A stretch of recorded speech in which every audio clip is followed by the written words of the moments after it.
사무엘상 10장 10절부터 12절까지 말씀입니다.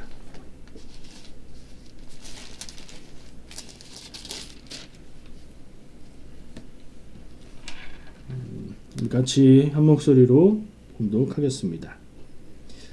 그들이 산에 이를 때에 선지자의 무리가 그를 영접하고 하나님의 영이 사울에게 크게 임하고 그가 그들 중에서 예언을 하니 전에 사울을 알던 모든 사람들이 사울이 선지자들과 함께 예언함을 보고 서로 이르되 기스의 아들에게 무슨 일이 일어났느냐 사울도 선지자들 중에 있느냐 하고 그곳에 어떤 사람은 말하여 이르되 그들의 아버지가 누구냐 한지라. 그러므로 속담이 되어 이르되 사울도 선지자들 중에 있느냐 하더라. 아멘. 자, 우리가 함께 읽은 말씀은 사무엘상의 말씀이에요. 사무엘이 활동하던 시대의 내용이 되겠죠. 그리고 구체적인 내용으로는 사무엘이 하나님의 명을 받아서 사울을 왕으로 기름 부어 세우는 그 내용입니다. 기억하시죠? 사무엘이 사사로서 이스라엘을 다스리고 있을 때에 이스라엘 백성들이 어떻게 했죠? 우리에게도 왕이 필요하다. 왕을 우리가 세울 수 있도록 허락을 해달라. 이렇게 요청을 했었죠. 왕이 왜 필요했을까요? 이스라엘이 하나님을 왕으로 섬기고 살아가는 하나님의 백성인데 다른 나라처럼 왕이 있어서 강한 나라가 되고 좀 멋있고 갖춘 나라가 되면 좋겠다. 그런 욕구가 있었던 것 같습니다. 그도 그럴 것이 사사기 시대에는 사사시대에는 여러 이민족들이 이스라엘을 침략하고 괴롭히는 일들이 많았기 때문에 그렇죠. 오늘 말씀을 전혀 다른 데인 것처럼 시작을 했지만 계속해서 어떤 말씀을 나누고 있죠? 사도신경 교회가 우리에게 남겨준 신앙 고백인 사도신경의 내용을 한 절 한 절 보고 있어요. 오늘은 어떤 구절을 나누게 될까요?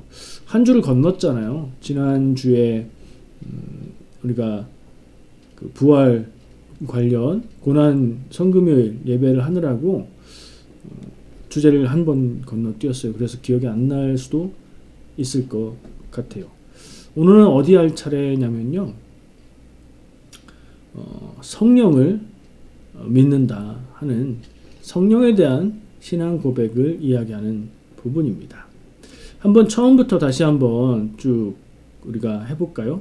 근데 오늘 처음에 초반만 우리가 기억을 하면 될 것이 얘기를 좀 이어가겠습니다. 그 초반 몇 절만 같이 한번 기억해 보고요.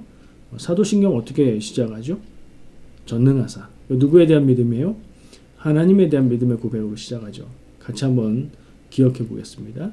전능하사 천지를 만드신 하나님 아버지를 내가 믿사오며 그 외아들 우리 주 예수 그리스도를 믿사오니 이는 성령으로 잉태하사 동정녀 마리아에게 낳으시고 하고 쭉 이어지죠. 제가 지난번에 이 세 번째 부분 지금 읽은 세 내용 가운데 하나님과 예수님과 세 번째는 성령님이 여기에 등장한다. 근데 성령에 대한 믿음의 고백인가 하고 보니까 그렇지 않고 예수님에 대한 믿음의 고백을 이어서 성령으로 잉태하심을 이야기하는 것이다. 이렇게 나눴었습니다. 드디어 중간 내용을 지나서 오늘 나누게 될 내용에서 그냥 거두절미 다짜고짜 딱 대놓고 성령을 믿사오며 라고 고백을 하고 있습니다. 교회는 성령을 믿습니다. 교회는 하나님을 믿고 성자 예수님을 믿고 그리고 성령님을 믿습니다. 이 신앙을 뭐라고 얘기하죠?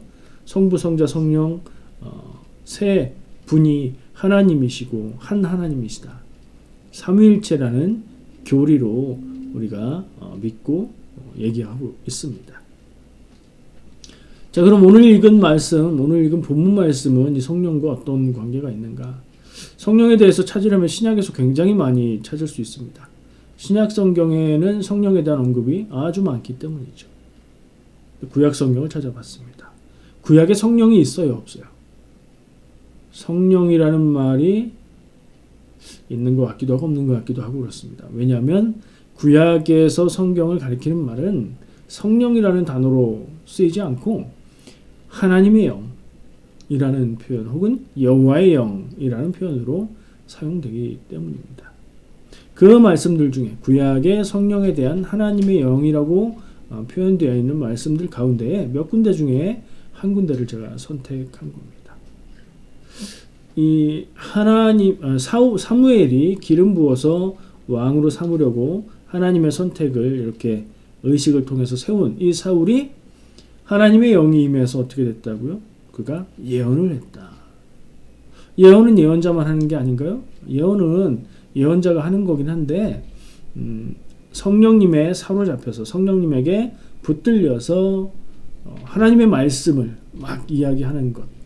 그게 미래의 일이 될 수도 있고 어떤 다른 일이 될 수도 있고 성령님의 붙들림 바 되어서 하나님의 말을 대신 말하는 것이 예언입니다. 그렇게 사울이 예언을 했더니 사람들이 아니 사울도 예언자 중에 있는가 하는 그런 말을 했고 그게 속담이 됐다. 이런 내용이 오늘 말씀이에요. 왜 이 본문 말씀을 선택하고 읽었는지 구약 성경 가운데에 성령에 대해서 이야기하고 있는 부분을 찾아서 읽었다. 이렇게 기억하시면 될 것 같아요. 자, 제가 굳이 신약에 많이 나오지만 구약에 있는 성령님에 대한 말씀을 찾아서 읽은 이유는 우리가 얼핏 생각하면 성령님은 언제 우리에게 왔는가라고 질문했을 때에 사도들과 제자들이 예수님의 승천 이후에 예수님이 약속하신 성령을 기다리며 기도하고 있을 때에 오순절이 되어서 성령님이 임하셨지. 성령이 어떻게 임하셨어요? 불의 혀처럼 보이는 모습으로 급하고 강한 바람 같은 소리로 그렇게 각 사람에게 임하셨죠. 그리고 나서 큰 변화들이 일어났고 숨어있던 그들이 밖으로 나가서 예수님의 증인 되어서 예수님의 그리스도 되심을 증거하기 시작했죠. 그때를 생각하기 쉽거든요. 그러면 그 이전에는 성령님의 역사가 없었지 않았을까? 그 이전에는 하나님이 그 사역을 하셨고 또 신약에 들어가서 복음서에서는 예수님이 성자 예수님이 사역을 하셨고 그리고 때가 되어서 예수님이 승천하시고 나중에 성령님이 활동을 하시는 게 아닌가 이렇게 생각할 수 있는데 그렇지 않다는 거예요. 지금 본 것처럼 구약에도 성령님의 역사, 일하심이 나와 있고 신약에도 그 오순절 성령 강림 사건 이전에 예수님이 성령 받으시는 내용이 나오죠. 성령님이 예수님에게 임한 거죠. 언제예요? 예수님이 요한에게 가서 세례 받으신 후에 물에서 나오실 때에 성령이 비둘기처럼 자기에게 임하시는 것을 보았다. 그리고 성령님이 예수님을 광야로 가도록 인도했다. 이런 말씀이 기록되어 있죠. 한번 쭉 짚어보려고요. 성령님에 대한 말씀들을 구약부터 신약까지 대략적으로 제가 언급하면서 짚어보겠습니다. 자, 그러면 이 사울에게 성령님이 임해서 예언하게 된 이 본문 내용, 그 앞에는 성령님에 대한 언급이 있을까요, 없을까요? 생각해보면 생각나실 거예요. 성경 공부 때에 많이 얘기가 되는 부분이거든요. 성경의 제일 첫 책, 창세기, 거기부터 나와요. 놀랍죠? 성경의 제일 창세기의 제일 첫 장, 1장에 나옵니다. 그래요? 1장 1절 기억하세요? 웬만하면 암송하시죠. 뭐예요? 1장 1절 말씀은 태초에 하나님이 천지를 창조하시니라. 여기는 없네요.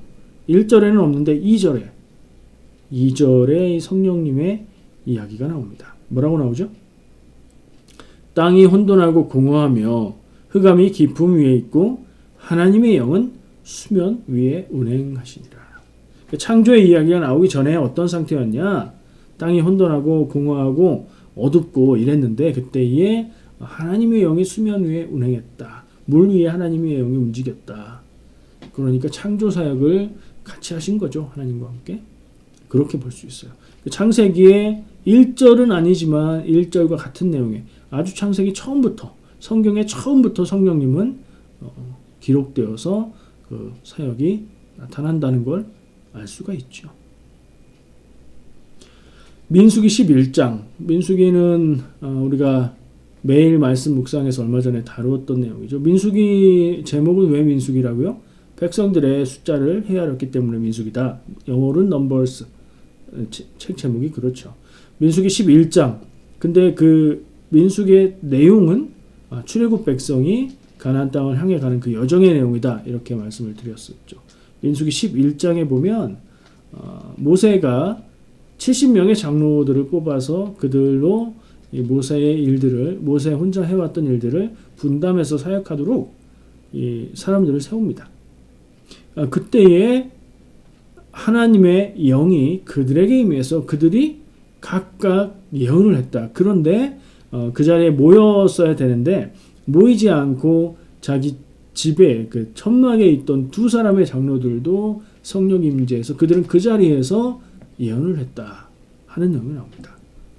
그러니까 이런 역사가 드문드문 있었던 일인 겁니다. 그 사람들이 그걸 보아도 아주 놀라워하거나 그러지 않을 정도로 익숙한 일인 거예요.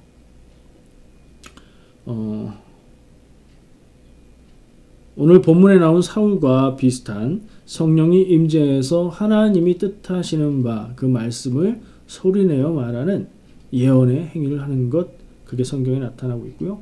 신약으로 가볼게요. 구약에서는 거의 이런 형태의 말씀들이 나오고요. 신약에 가면 아까 얘기한 대로 오순절 성령 강림 이전에 예수님에게 성령님이 임하시는 그 내용이 나옵니다. 잘 생각하셔야 돼요. 성부, 성자, 성령, 하나님이 성부, 성자, 성령이 따로신데 그런데 또 한 분이시다. 근데 그 중에 한 분 성자 예수님이 인간으로 나셨고 세례 받으시고 나서 성령님이 그에게 임했다. 이게 무슨 의미일까? 원래 같은 분 아니야? 원래 한 분 아니야? 그게 좀 구분이 되는 모양이고요. 그리고 성령님이 예수님께 임한 후에 어떤 일이 일어났는가를 좀 살펴볼 필요가 있어요. 성령님이 임했다는 게 무슨 의미냐가 거기에서 드러나기 때문이지요. 아까 얘기했어요. 뭐라고 했죠? 성령 받으신 예수님이 어떻게 하셨다고요? 광야로 나가시죠. 광야에서 뭐 하는데요? 거기에서 금식하시고 마귀에게 시험 받으셨다.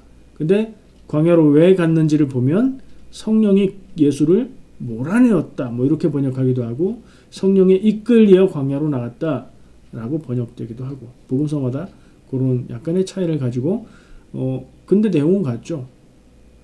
성령님의 뜻에 따라서 성령의 인도함을 따라서 예수님이 광야로 나가신 거예요. 그리고 시험 받으신 거예요. 예수님이 마귀에게 시험 받으신 게 뭐 강도 만난 것처럼 불행한 사고를 당한 게 아니라 성령의 인도함을 따라서 당연히 겪어야 될, 꼭 있어야 될 일을 겪은 거다라는 얘기인 거죠.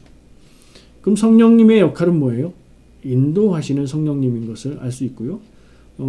성령님이 인도하시는 것이 본질적으로 결국엔 누구의 뜻일까 생각해 보면 그건 하나님의 뜻이다 라고 생각할 수 있죠. 그래서 구약에서는 성령님을 하나님의 영이라고 표현하고 있는 거예요. 그러면 성령님이 임했다는 얘기는 하나님의 영이 나에게 왔다, 예수님께 왔다는 얘기고 그것을 통해서 하나님의 뜻과 연결되는 이 연결의 의미를 가지고 있다. 교감, 하나님과의 소통, 이 연결점이 되는 역할을 또 성령님이 하신다. 이걸 생각할 수 있죠. 또 사도행전 2장 말씀을 보면요. 거기에 그 베드로가 설교하는 내용이 나오는데 요엘서의 예언을 인용을 합니다. 우리가 다 아는 말씀이에요. 한번 찾아서 볼까요? 사도행전 2장 16절부터 19절 말씀 찾아서 보시기 바랍니다. 화면에는 없어요. 보실 분들은 빨리 찾으시고요. 사도행전 2장 16절에서 19절 말씀을 같이 보겠습니다. 이게 요엘서의 요엘 선지자 예언자가 예언의 말씀으로 한 내용을 베드로가 설교 때 전한 것을 사도행전에 기록한 내용이다. 이렇게 기억하시고, 자, 말씀 어디라고요? 사도행전 2장 16절 19절 말씀 읽어보겠습니다. 같이 따라 읽어주시면 좋겠어요. 시작. 이는 곧 선지자 요엘을 통하여 말씀하신 것이니 일러스되 하나님이 말씀하시기를 말세에 내가 내 영을 모든 육체에 부어주리니 너희의 자녀들은 예언할 것이요 너희의 젊은이들은 환상을 보고 너희의 늙은이들은 꿈을 꾸리라. 그때에 내가 내 영을 내 남종과 여종들에게 부어주리니 그들이 예언할 것이요 또 내가 위로 하늘에서는 기사를 아래로 땅에서는 징조를 베풀리니 곧 피와 불과 연기로다. 아멘. 예. 요엘 선지자의 예언의 말씀도 약간 단어가 다를 뿐 거의 같은 문장으로 되어 있어요. 그것을 인용하면서 얘기하는데 내용이 뭐래요? 하나님이 말씀하셨어요. 말세가 되면 내가 하나님이 내 영을 하나님의 영을 모든 육체 모든 사람에게 부어 줄 것이다. 그렇게 되면 너희의 자녀들은 예언하고 젊은이들은 환상을 보고 늙은이들은 꿈을 꾼다. 이 예언하고 환상을 보고 꿈을 꾸는 모든 일들이 어떻게 나타난 것이다? 하나님의 영, 성령님이 부어짐을 받았을 때에 그들이 그렇게 하게 될 거다. 아까 이야기한 여러 가지 성령님들의 역할이 있죠. 인도하심, 그리고 하나님과 연결해 주심, 그리고 성령님이 임했을 때 이 예언하게 되는 것들, 이것들이 다 여기에 또 나타나고 있습니다. 자, 이렇게 성령님을 구약과 신약에 걸쳐서 한번 아주 간략하게지만 살펴봤는데요. 한번 정리해 볼까요? 성령님은 하나님의 영이에요. 성령님, 성부, 성자, 성령 이렇게 이야기하지만 성경에서는 구약에서 하나님의 영이라고 분명하게 이야기하고 있습니다. 성령은 하나님의 영이다. 이게 아주 또 중요한 점이 있는 용어라고 생각을 하고요. 또 그리스도의 영, 예수의 영이라고 표현되기도 해요. 이것도 좀 특이하죠. 그래서 결국에 이것들을 종합하면 성부, 성자, 성령님은 개념상 다른 분이지만 연결되어 있는 같은 분. 하나님의 영일 수도 있고 그리스도의 영일 수도 있고 예수의 영일 수도 있는 이렇게 각각 다 연결되어 표현되는 것을 볼 수 있어요. 그래서 성령님의 가장 중요한 점은 제가 볼 때는 연결이다, 연합이다, 소통이다 이렇게 생각을 하고요. 또 성령님이 누군가에게 임하셔서 그 사람 안에 계시면 그 사람 역시 제가 방금 말씀드린 것처럼 연결되는 거죠. 사람이 하나님과 연결될 수 있는 통로가 무엇이냐? 성령님이 그 안에 계시면 그 성령님을 인해서 하나님과 연결될 수 있다는 것을 우리가 깨닫게 됩니다. 이 성령님이 내 안에 계심으로 내 안에서 왕성하게 활력 있게 활동하심으로 내가 하나님과 원활하게 연결되어야 되겠다 하는 생각을 마음속에 소원으로 가지시기 바랍니다. 그래서 이 성령님이 내 사람 안에 계시고 그 안에서 하나님과 연결이 되면 나타나는 현상이 좀 있는데 우리는 그걸 성령 충만이라는 말로 표현하고 있고요. 예언을 한다라고 구약 성경에서 많이 얘기를 합니다. 사람이 성령 충만하면 예언을 한다. 하나님의 뜻이 담긴 말을 말한다는 이야기인 거죠. 계시를 받게 되고 예언을 하게 되고 하나님의 뜻을 깨달아 알게 되고 거기에 순종하게 되는 겁니다.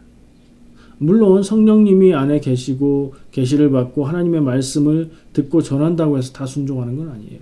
순종까지 나아가야 마땅한 거지 그렇지 않을 수도 있기는 있습니다. 우리가 꼭 기억해야 될 바입니다. 그러므로 우리가 신앙생활과 예수 그리스도의 증인되는 것을 위해서는 성령님이 나에게 오셔서 내 안에 계시는 것이 필수라고 할 수 있습니다. 그 성령님의 인도하심을 순종하기 위해서 우리는 성령의 음성에 귀를 기울이고 집중해야 합니다. 여러분의 마음은 어디에 집중되어 있습니까? 무엇에 마음을 쓰시고 무엇에 가장 신경을 쓰고 계십니까? 그것이 정말 나에게 가장 중요한 것일까요? 우리가 성령님의 음성에 귀를 기울이고 있는가 한번 스스로 질문해 볼 필요가 있습니다. 자, 성령님을 성경에서 찾아보니까 대략 이런 모습이고요. 그 일들이 우리 안에서도 일어나고 있다. 왜 그렇게 되죠? 우리가 믿음을 고백하고 주님을 내 안에 모셔드릴 때에 그 주님은 성령님으로 내 안에 임하시기 때문인 거죠. 내 안에 계신 성령님. 근데 우리가 그 성령님의 음성에 귀를 기울이지 않을 수도 있고 귀를 기울일 수도 있다. 귀를 기울여 성령님의 말씀을 듣고 순종하자라는 얘기를 했습니다. 자, 오늘 말씀으로 한번 가볼게요. 이 사도신경의 그 믿음의 고백의 구절로 가볼게요. 아까 뭐라고 했죠? 성령을 믿사오며, 믿사오면은 연결 어미로 되어 있는 거고, 그냥 독립된 문장으로 고쳐 적는다면 성령을 믿습니다 인 거죠. 네. 성령을 믿습니다. 믿음의 고백이잖아요. 성령을 믿습니다. 뭘 믿는다는 얘기일까요? 성령을 믿습니다라는 말에 대해서 좀 생각하고 마무리하려고 합니다. 성도는, 하나님의 백성은 성령을 믿습니다. 우리가 성령을 믿습니다 라고 믿음의 고백을 하는데 이건 무슨 의미일까요? 대략은 알죠. 대략은 아는데 명확하게 무슨 뜻일까 한번 생각해보고 우리가 돌아보면 좋을 것 같습니다. 믿는다는 말은요, 여러 가지로 이해가 될 수 있는, 그러니까 같은 말을 쓰지만 의미는 사실 조금 다를 수 있는, 여러 가지로 사용될 수 있는 말인 것 같아요. 믿는다는 말이 무슨 뜻이 될 수 있을까요? believe, 영어 단어로 얘기하면 한국말은 다 믿는다가 되니까 believe가 될 수도 있고, trust, 신뢰한다가 될 수도 있죠. believe도 그냥 believe in이 될 수도 있고요. 약간씩 의미가 달라지죠. 또 다른 경우에는요, 정말로 믿을 만한 대상은 아니지만 내가 너를 아끼고 사랑하고 격려한다, 이런 마음을 전하기 위해서 난 너 믿어, 이렇게 말할 수도 있죠. 무슨 얘기인지 아시겠죠? 또 보통은 믿는다는 말을 쓰면 너의 말을 믿는다는 의미로 사용되지요. 또 어떤 실제나 말이 아니라 이루어질 것을 믿는다는 희망의 표현 혹은 신념을 표현하는 말이 될 수 있습니다. 그러면 이 믿는다는 말의 여러 가지 뜻 중에 이 오늘 사도신경에서 고백하는 성령을 믿는다, 이 믿음의 내용은 뭐가 맞을까요? 성령을 믿는 것은 어떤 것입니까? 성령은 말을 하지 않습니다. 이게 좀 의아하고 특징적인 거예요. 우리가 성령님의 음성에 귀를 기울여야 된다라고 말을 했지만 성경에 성령이 누구에게 이렇게 하라고 말했다, 성령의 직접 화법으로 된 말씀을 찾아볼 수가 없죠. 성령님은 말이 없습니다. 무슨 얘기냐면 성령님이 말을 하지 않으니 말을 믿는다는 말로 이 믿음을 이해하기는 곤란하다, 그 얘기죠. 그걸 빼놔야 될 것 같아요. 성령의 인도함을 믿는다는 고백이지 않을까 하는 생각을 합니다. 성령의 인도하심, 그러니까 아까 우리가 성경에서 봤던 성령님의 역사하시고 사역하시는 모든 것들, 그 중에 사람의 내면에 계시면서 하나님과 연결해주고 하나님의 뜻을 우리가 알게 하고 그리고 그 뜻대로 인도하시는 것, 그 인도하심에 초점을 두고 생각해 본 겁니다. 예수님은 광야로 나가서 마귀를 만나 시험받도록 인도하셨고, 사람들에게 계시의 내용을 전하여 줘서 그 말씀 가운데에 예언의 말을 하게 인도하시고, 말해야 될 바를 알지 못할 때 성령님이 할 말을 생각나게 인도하여 주시고, 갈 길을, 할 말을, 해야 될 행동을 알도록 인도해 주시는 성령님을 생각해 볼 때에 성령의 인도하심을 믿는다. 그리고 그것이 하나님의 뜻이며 하나님의 인도하심인 것을 믿는다. 이런 말로 저는 생각을 하게 됩니다. 성령이 인도하는 길이 맞는 길이고 하나님의 뜻이다, 이 사실을 우리가 믿고 살아가는 것, 그게 신앙생활이라는 거죠.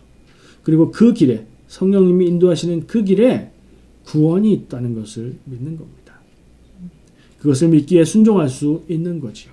믿지 않으면요, 성령의 인도하심이 있는데 그 인도하심이 내 마음 가운데 계속 내 마음을 쏠리게 만들고 있지만 성령의 인도함에 대한 확신과 하나님의 뜻이라는 믿음이 없으면 거기에 따를 수 없는 거죠.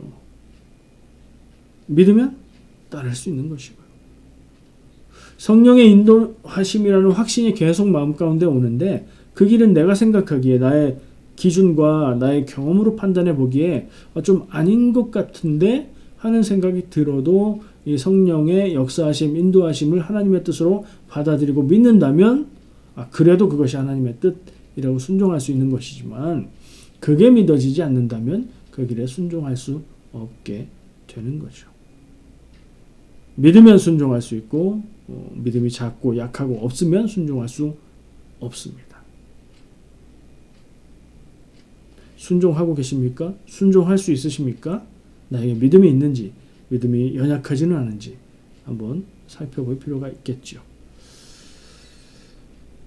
믿음이 있으면 그리고 굳건하면 성령이 인도하시는 길을 이해할 수 없고 그 길이 어려운 것 같고 그 길이 잘못된 것 같아도 따라갈 수 있습니다.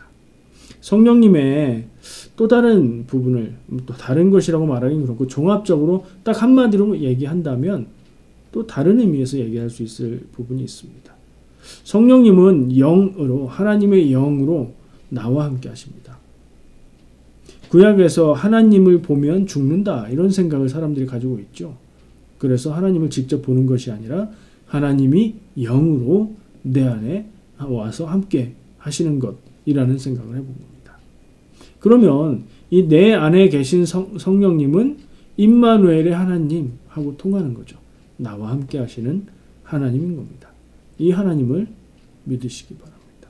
나와 함께 하시고 나의 길을 인도하시고 나에게 능력을 주시고 나에게 은사를 주시는 하나님입니다. 교회가 우리에게 남겨준 믿음의 고백인 사도신경에 성령을 믿는다는 고백은 이 성령님의 인도하심을 믿고 순종하는 믿음을 말하는 것입니다. 우리가 이 믿음 따라서 살아가고 늘 승리하기를 축복합니다. 기도하겠습니다.